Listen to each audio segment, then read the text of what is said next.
the movement pop art. Pop art was led by people like Andy Warhol, Roy Lichtenstein, and Keith Haring. But these great pop artists drew inspiration from places such as Dadaism. Pop art is widely considered to be inspired from Dadaism. In a spot of refuge from the war created by Hugo Ball and Emmy Hemmings in 1916 was the Cabaret Voltaire. It was something in between a nightclub and an arts center where innovative artists could display their works.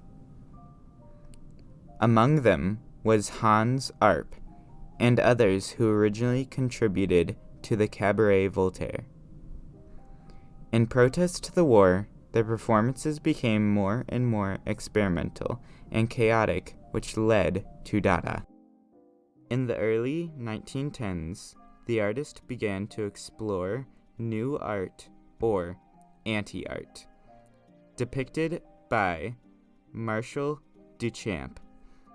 They wanted to put into question the definition of art, and so they tested a new genre of art called found object or ready-made.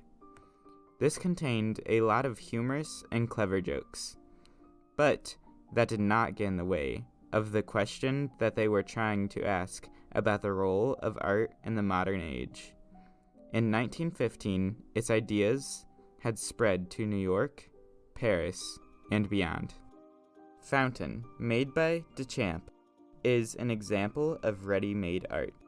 It featured a mass-produced ceramic urinal, and putting these things outside of where they are intended to be used, it elevates them to a form of art. In this piece of art, he shows the playfulness and wit, while also asking the serious question of how we appreciate art. Pop art was created to mock mass media. One of pop art's founding elements is to put media into question. Common media that pop art would challenge were advertising, billboards, movies, television, and comic strips. An example of getting inspiration from comic strips would be Roy Lichtenstein. Roy Lichtenstein had a persona of edgy and effortlessly cool that came through in his art. He would often make enlarged versions of comic strips into paintings and prints.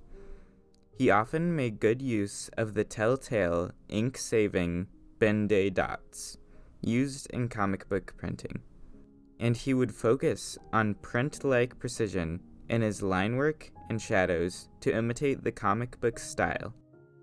Later in his career, he would also employ the practice of printmaking in his art. He had several technical innovations and explored many techniques like lithograph, screen printing, and woodcuts. These different techniques would mirror the ones used in comic books and other printed media. Lichtenstein's work was to be disruptive and often described as not American painting, but actually industrial painting. Another example would be Andy Warhol, one of the most prolific pop artists.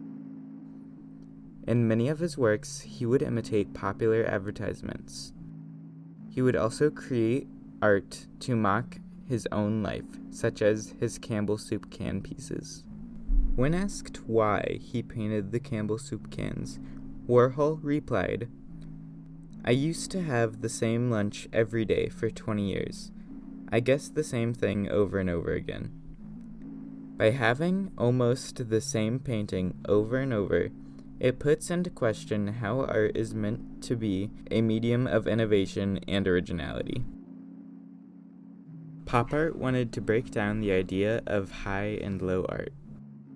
Pop art created and emphasized a space between high and low art by using common objects and images from pop culture. Pop art would often use mass-produced commercial items and tasteless advertisement materials to subvert the expectation of completely original ideas in art. Warhol would also explore the idea of breaking down the idea of high and low art. One of Warhol's most popular paintings was a banana. In choosing a banana, which is both mundane and provocative, outlined his talent to sit in between the lines of high and low art. The image of the banana was also recreated multiple times to further break down the boundaries between high and low art. Another artist who strove to break down the concept of high and low art was Keith Haring. Keith Haring thought that art should be as accessible as possible. He thought of himself as an artist of the people. Haring also thought that creating new and original things every single day was important.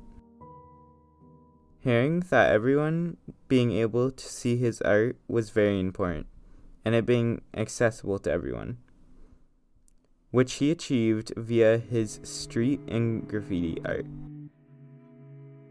How pop art has left an impact today. Over the years, pop art has made an impact on music, culture, society, and design. Its influence extends beyond its beginnings in the 1950s and has created a path for other art movements like neo-pop and street art. Pop art has made art feel much more accessible to the public and made the boundaries of high and low art be less clear. It has also had a profound impact on designs, logos, and advertising, inspiring brands to go bolder with colors and simpler shapes.